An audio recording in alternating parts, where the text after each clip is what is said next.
Hello, good morning. My name is Lance Leon. Another day, another blessing.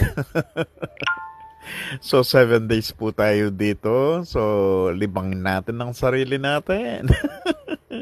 So, napakaganda po na kapag you have a extra budget, maganda rin minsan mag-sailing din kayo ng mga kahit mga 4 days for a start. Uh, sa mga cruise ship. Maganda rin po yung another experience in life sa buhay ninyo na may experience na ninyo yung ganito. So, try nyo rin po. Masarap din puro kain dito, kain doon. Yun nga lang, kapag hindi mo na-control, kapag katapos na ang inyong tour, ay nako, bababa po kayong may extra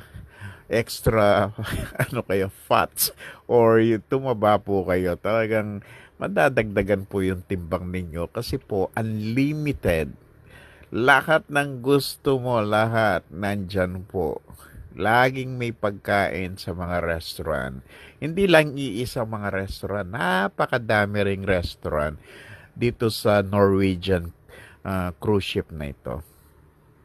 Alright, thank you so much and God bless you. This is Lance Leon. 7 days sailing cruise, Norway.